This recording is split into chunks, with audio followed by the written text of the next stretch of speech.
애국동지 선후배 여러분, 그리고 존경하는 천안 시민, 그리고 충청남북도 도민 여러분, 안녕하십니까? 자유민주당 대표 고영주 변호사입니다. 여러분, 지금 윤석열 대통령이 헌법재판소에서 탄핵 심판받고 있는 거 다 아시죠? 헌법재판소가 공정한 심판을 할 거라고 믿습니까? 아닌 거 다 아시죠? 그런데 국민 중에 반 정도는 헌법재판소를 믿는답니다. 그래서 헌법재판소를 믿을 수 없는 사유를 제가 말씀을 간단하게 드리겠습니다. 먼저 헌법재판소에서는 대통령 탄핵이라는 이 중요한 절차를 문영배 이미선 재판관이 퇴임하기 전에 끝내려고 서두르고 있습니다. 일주일에 2번씩 재판기일을 넣어가지고 윤석열 대통령이 방어권을 행사할 수 없도록 하고, 또 윤석열 대통령이 신청하는 증거는 전부 기각을 하고 있습니다. 이런 헌법재판소를 믿을 수 있겠습니까? 더 중요한 사유가 있습니다. 국회에서는 탄핵심판 시작하자마자 탄핵심판 대상에서 내란죄를 뺐습니다. 여러분, 내란죄를 빼면은 좋은 겁니까?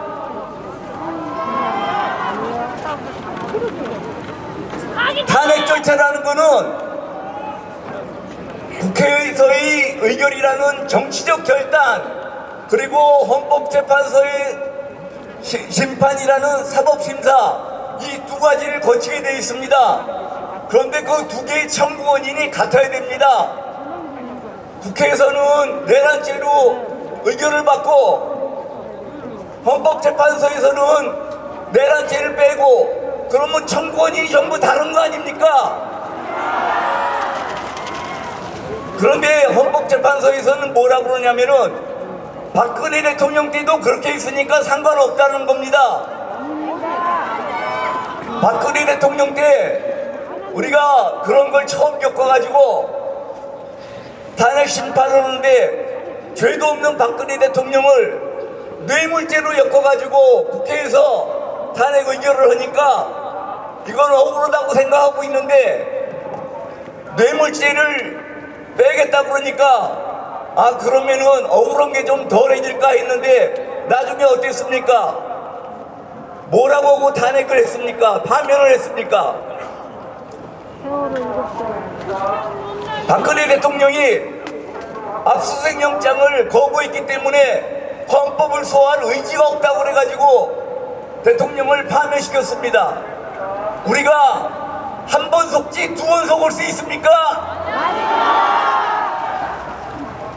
지금 청구 원인이 달라졌기 때문에 헌법재판소에서는 각하를 하고, 더불당이 또 한 번 파면 탄핵을 시키고 싶으면은 국회에서 재의결을 받아와야 됩니다. 그렇지 않으면은 무조건 각하를 시켜야 되고, 지금 재판을 계속한다는 것은 윤석열 대통령을 탄핵시키겠다는 뜻입니다. 헌법재판소가 재판을 계속하는 한 기각을 할 거라고는 기대해 오시면 안 됩니다. 그러면 우리가 어떻게 해야 됩니까? 무슨 일이 있어도 4월 18일을 넘겨야 됩니다. 문영배 이미선이가 퇴임할 때까지 우리가 어떻게든지 심판이 계속되도록 해야 됩니다. 무슨 말인지 아시겠죠? 다음에는 윤석열 대통령이 탄핵이 되면은 공사가 된다고 다 알고 계시죠? 그런데 왜 공사가 되는지 그 이유를 정확하게 모르는 분들이 있습니다. 제가 간단하게 설명을 드리겠습니다. 제가 2013년도에 문재인은 공산주의자이고 이 사람이 대통령이 되면 대한민국이 적화되는 건 시간 문제다 라고 얘기했다가 문재인한테 고소를 당해서 민사재판, 형사재판, 행정재판 7년 동안 고통을 받은 거 알고 계시죠? 그런데 제가 다 이긴 것도 아시죠? 그러면 제 말이 다 맞는 거 아닙니까? 그런데 요즘 와서 뭐라 그러냐면은 문재인이 대통령 되면 공사나 된다고 그랬는데 아직까지 안 되지 않았느냐, 이렇게 말하는 분이 있습니다. 여러분, 우리가 가만히 있어도 저절로 공사나가 안 된 겁니까? 2018년도에 더불당이 헌법 개정하려고 그랬지 않습니까? 그때 헌법 개정의 가장 큰 문제가 뭐였습니까? 자유민주주의에서 자유를 빼고 그냥 민주주의로 하려고 그런 거 아닙니까? 어떤 사람은 민주주의 하면은 그 안에 자유민주주의도 들어간 거 아니냐 그러지만 그렇지 않습니다.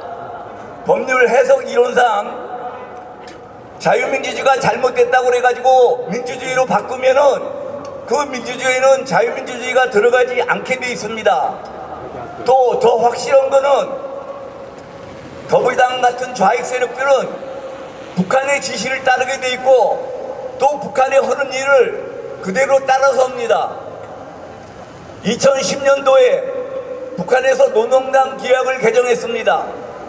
그때 북한에서 대남 적화혁명 전략의 명칭을 종전에 민족해방 인민민주주의 혁명이었던 것을 인민을 빼고 민족해방 민주주의 혁명이라고 했습니다.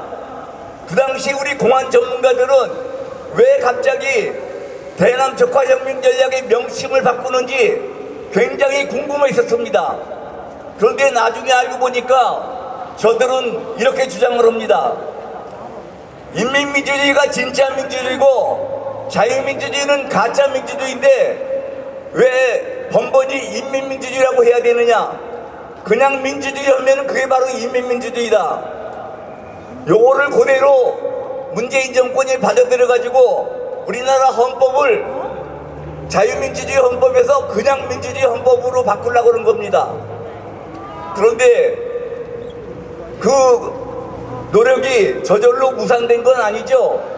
여기 계신 모든 우리 애국 국민들이 온몸을 던져서 반대해서 그게 무산된 거 아닙니까? 그러면은 헌법 개정을 무산시켰으면은 더불당이 우리나라를 공산화하는 것을 포기했을까요? 절대로 안 하죠. 그 뒤로 실제로 우리나라 역사 교과서에서 자유민주주의라는 말을 못 쓰게 했습니다. 문재인 정권 때 역사 교과서에는 자유민주주의라는 말이 안 나옵니다. 더 심하게는 윤리와 사상이라는 교과서가 있는데 윤리와 사상이라는 교과서에서 국민주권을 쓰지 못하게 하고 인민주권이라고 했습니다. 여러분, 인민주권이 무슨 뜻인지 아십니까? 전에 통진당이 해산된 거 아시죠? 통진당이 해산된 거는 우리나라 국민주권을 부정하고 민중주권이라고 쓰는 바람에 위원정당으로 해산된 겁니다. 그런데 더불당은 민중주권도 아니고 인민주권이라는 말을 썼습니다. 얼마나 집요하게 공산화를 꾀하고 있는지 아시겠죠?